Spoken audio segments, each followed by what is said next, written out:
Il est vraiment fou, hein. Regardez l'audace du bonhomme. Regardez à quel point cet homme fait preuve d'une audace, mais d'un niveau exceptionnel. Il regarde en mode, mais qu'est-ce que c'est que cette connerie? Alors qu'il a eu tort avec la théorie de Roger quand il a dit encore une île. Il a eu tort. Et à la fin, quand Roger a fait le tour du monde, Roger était reconnu comme étant le roi des pirates. Qu'est-ce qu'il a fait lui? Tout ce qu'il a pu faire, c'est lire le journal et sourire. Il a ri. Il a ri de lui-même. Il s'est moqué de lui-même. C'est tout ce qu'il a pu faire. Blanche et fait rire aux larmes Sabo et Ace. Un rêve qui ne peut se réaliser selon Luffy qu'après être devenu roi. Sabo, il s'est fait fumer sur le Lucia. Il se permet de rire. Arrête, Sabo. Si tu dois rire, c'est de toi-même. Des pirates et avoir obtenu le trésor. Non, on du rigole, on rigole. Le pouvoir de Sanji. Sanji est un pouvoir étonnamment complexe, ayant subi un développement plus poussé que n'importe quel autre Mugiwara ces derniers arcs. Ce qui a toujours intrigué le concernant n'est ni plus ni moins que l'origine de son emblématique Jabolo Jump, une technique générant des flammes ardentes entourant ses jambes et qui constitue la grande partie de sa puissance depuis Enies Lobby. Étant un enfant de scientifique, tout en ayant subi de nombreux changements biologiques récents, pouvons-nous pour autant assurer que le Jabolo Jump est une conséquence des expériences qu'il a pu subir? Ou s'agirait-il d'un autre... J'ai toujours trouvé ça bizarre. Le Jabolo Jump, avec le feu, soi-disant quand il tourne, avec la friction de l'air, je sais pas quoi. J'ai toujours trouvé ça très étrange. Je me suis dit, est-ce que l'auteur va revenir dessus? A priori, on n'a pas eu de nouvelles par rapport au Jabolo Jump de base, hein, sauf si j'ai dit n'importe quoi. Notre pouvoir caché qu'il pourrait nous révéler dans le futur. Le don de Nami pour la navigation. S'il y a bien une particularité incroyable chez Nami, c'est sa Sanji est capable de vaincre Œil de Faucon.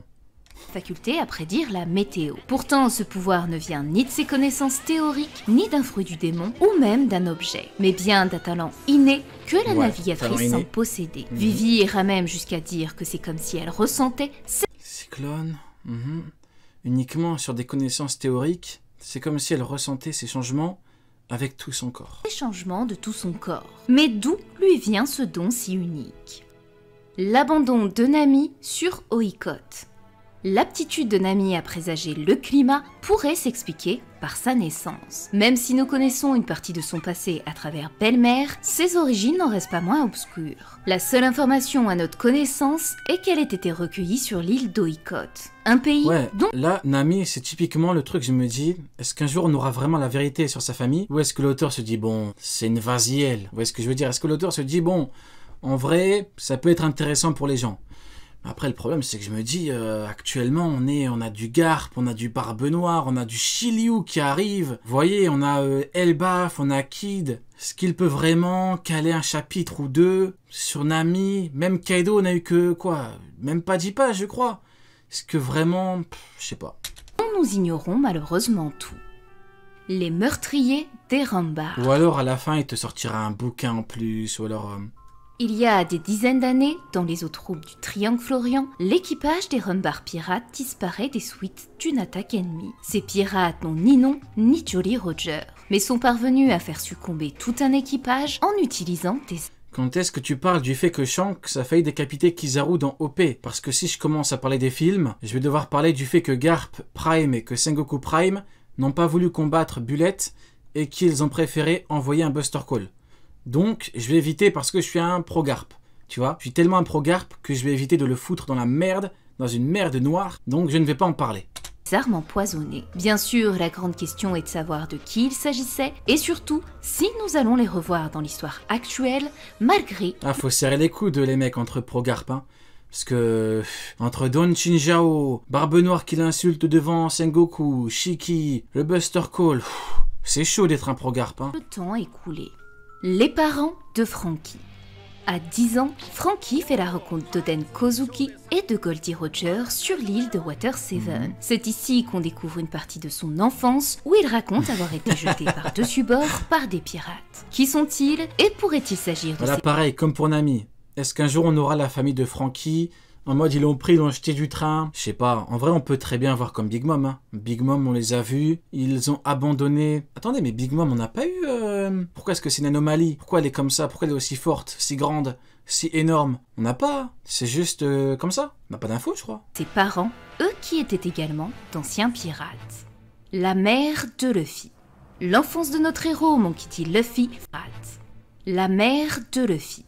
L'enfance de notre héros, mon Kitty Luffy, fait partie des grandes énigmes de One Piece. Son arbre généalogique nous a été révélé en partie avec Ça, c'est de l'arbre généalogique. son père, le révolutionnaire La mère de Big Mom a trompé son mari. Oh, la dinguerie! La mère de Big Mom a trompé son mari avec un géant! Oh non! Avec un géant de la famille de Loki, le roi des géants ou le prince des géants. Oh, merde! Merde, alors c'est une dinguerie!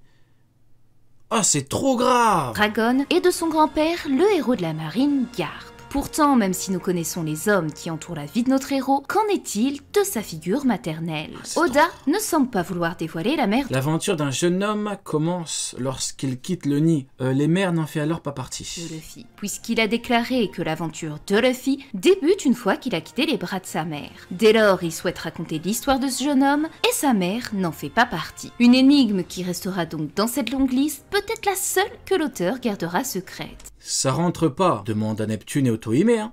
À moins qu'Eiichiro Oda Ah, vous voulez que je parle le fact? On va parler le fact, hein. Allez, demandez à Neptune s'est réservé et Otohime. une surprise. Le lien entre les Shimotsuki et Zoro. Demande à Loki et Lola, hein. Après, moi je suis là que pour parler le fact. A contrario de Sanji, les origines de Zoro sont tout ce qu'il y a de plus flou et incomplète, malgré sa place officielle de premier Mugiwara. Toutefois, et même s'il est difficile de trouver et théoriser sur sa véritable famille, il a indéniablement un lien avec le clan En vrai, on aurait pu avoir des infos avec Zoro, les Shimotsuki, Wano. L'auteur a trop mis Luffy au premier plan de ouf. Zoro, il a eu un rôle de bagarreur à 1000%. Zoro, il n'est pas venu dans l'optique de nous donner une histoire, des réponses, des questions, de poser des questions au moins. Non, non, non. Zoro, il est venu pour combattre sur le toit et pour combattre King. Zoro, il est venu pour combattre, pour la bagarre. Il est venu pour la bagarre, Zoro. Il n'est pas venu pour parler, pour tergiverser, il en a rien à foutre. Shimotsuki, cette antique famille de Wano Kuni, que ce soit le dojo où il Zoro, il est venu pour humilier Mihawk. Il est venu pour nous montrer que dans le pays des épéistes, personne ne le connaît, personne ne calcule son titre. Il est venu pour dire roi des enfers et pas meilleur épéiste au monde. Il est là pour entendre King dire t'es un épéiste de merde. Faut pas que compter sur ça. Et Zoro valider ce qu'il dit. C'est trop grave. Il est venu pour lui chier dessus. C'est trop grave. s'entraînait Zoro, il est venu à Wano pour deux choses, la bagarre et chier sur Mihawk. dans son enfance, le dojo Shimotsuki, l'homme qui l'a aidé sur Wano Kuni, Shimotsuki Yasui, ou encore le samouraï dont il est la copie conforme, Shimotsuki Ryuma. Il est la copie conforme, parle même pas du fait que Ryuma était un samouraï borgne. Je vois ce que tu veux dire. Étrangement, elle ressemble comme deux gouttes d'eau. Et Ushimaru. Absolument tout relie Zoro à cette famille. Pourtant, Oda l'a confirmé dans un SBS, Ushimaru n'est pas le père de Zoro comme on pouvait le croire. Cette nouvelle information ajoute davantage de mystère sur les véritables origines du... Mais je crois Oda, il est pas au courant de la hype Zoro. Je crois il est pas au courant que tout le monde attendait des réponses avec Zoro. Attendait des trucs de ouf avec Zoro. Je crois il s'en tape, mais complètement. C'est une dinguerie. Il est venu pour le faire combattre. C'est tout. Il n'y a pas de... vice-capitaine des Mugiwara et de, si oui ou non, le sang Shimotsuki coule vraiment en lui, d'une façon ou d'une autre. L'œil de Zoro. Le retour de Zoro après 2 longues années d'entraînement aux côtés de Mihawk était marqué d'une grande cicatrice barrant et fermant son œil gauche. Que s'est-il réellement passé? D'ailleurs, pour un œil fermé, un œil borgne et tout, Zoro, quand il se réveille, il le tient pas mal, hein. Il le tient bien, son œil fermé, son œil borgne. Bizarre pour un œil fermé. Cette ellipse pour que cet épéiste si adroit et résistant en vienne à perdre l'un de ses précieux yeux. Le mystérieux personnage aux côtés de Crocus. Dans la cover du chapitre 631, un homme trinquait aux côtés de Crocus et semblait bien se Bizarre. Après, je n'en dirai pas plus. connaître. S'agit-il d'un ex-membre de l'Eurojapan? Fujitora, il ouvre ses yeux. Zoro, sois normal, mec. Sois normal. Sois un borgne normal, mec. Ouvre ton œil. Autre personnage encore inconnu de l'œuvre. Scooper Gaban et l'équipage de Roger. Parmi les membres de l'équipage du Roi des Pirates, seuls les 2 mousses, Baggy et Shanks, ainsi que 2 membres principaux, Rayleigh et Crocus, sont apparus dans l'histoire actuelle. Mais qu'est advenu le reste de l'équipage et plus particulièrement l'un du Monster Trio, Scooper Gaban, le dieu du soleil Nika. La guerre d'Onigashi... Ouais, je me demande où il est Gaban. S'il n'est pas sur Egghead. Je me demande où est-ce qu'il est. Hein.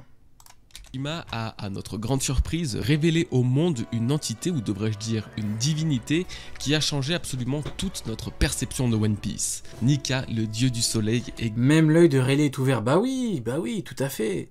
C'est bizarre, hein. En plus, en parlant de bail démoniaque, il a jamais été autant lié au bail démoniaque. Vous vous rappelez, il y a 3 ans, quand on parlait de technique démoniaque, de bail démoniaque et tout. Même Roi des Enfers, j'avais trouvé le surnom. J'avais théorisé le surnom avant qu'ils nous le disent. On nous disait, mais n'importe quoi, mais qu'est-ce que tu racontes? T'as sorti un dragon des 103 passions de je sais pas quoi, un truc infernal carrément. Il a dit, je vais être le roi des enfers. Il a vu un Shinigami carrément. Là, Oda, pardonnez-moi du terme, il a chié partout. Il a chié sur les anti-bails démoniaques de Zoro. Il a dit, ah ouais, vous croyez pas au bail démoniaque avec Zoro? Boum! Technique des enfers, boum, roi des enfers, carrément, il a trouvé un nouveau surnom, hein, un nouveau titre, carrément, boum, il a vu un Shinigami. Ah, c'est trop grave, hein. C'est trop grave. Hein. guerrier libérateur. Ah, c'est factuel, hein, ce que je vous dis là. Ils y ont pas cru, Oda, il les a forcés. Oda, c'est ça que j'aime bien avec lui, c'est que des fois, t'es pas content, il te force. Tu dis, bail démoniaque, t'es pas content, c'est comme ça, mec. On ne sait rien à son sujet. Zoro, les enfers, l'ombre, les ténèbres, Luffy, le soleil. Vous voyez ce que je veux dire, la lumière. C'est Oda, il a dit arrêtez de faire semblant au bout d'un moment. Si ce n'est qu'il est le héros des esclaves, incarné par Oui, Luffy. bien sûr, ils ont bégayé après, ils ont dit bah, c'était évident. C'est évident que Zoro voulait devenir le roi des... Oui, bien sûr, c'était évident. Oui, bien sûr. À notre époque actuelle, Bien il sûr. existait encore bien avant la naissance de notre héros, comme en témoigne la légende contée par les esclaves. Alors, qui était-il réellement? Quel était son lien avec Joy Boy? Et surtout, a-t-il toujours été un fruit du démon, ou l'a-t-on transformé quand il avait une forme humaine? Davy Jones.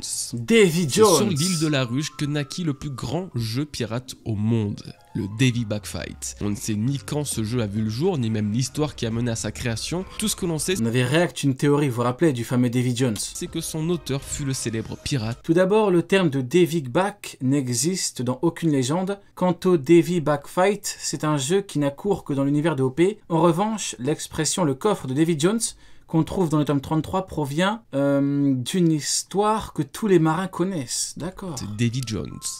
Vanderdecken.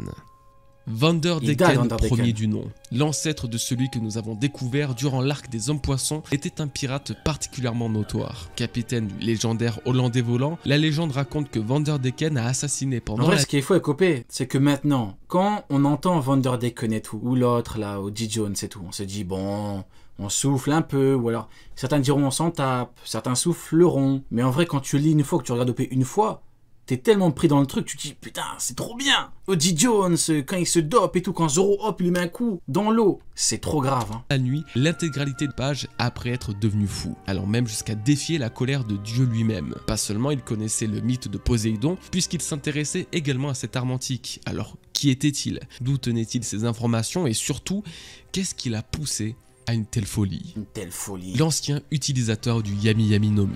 Les fruits du démon Xabek ont un passé, comme Shebek l'atteste l'existence de l'encyclopédie qui les recense. Certains étaient déjà utilisés il y a plusieurs dizaines d'années, et ce fut le cas pour l'un des puissants d'entre eux, le Yami Yami no Mi. Barbe Noire le connaissait et Après le Yami contre Roger qui n'avait pas de fruits, pas très intéressant en fait. connaissait ses pouvoirs après avoir longuement étudié le livre des fruits du démon, ce qui Mais sous-entend bon, il a dit que c'était le pouvoir le plus démoniaque. Donc bon, le fruit le plus démoniaque pour l'homme le plus démoniaque. Bon. que Pourquoi quelqu'un pas, hein. avant lui possédait le fruit des ténèbres. L'identité des chevaliers de Dieu. Ce n'est qu'une seule fois au chapitre 1000 Non, c'est plus compliqué. Des discussions sont en cours sur la terre des dieux.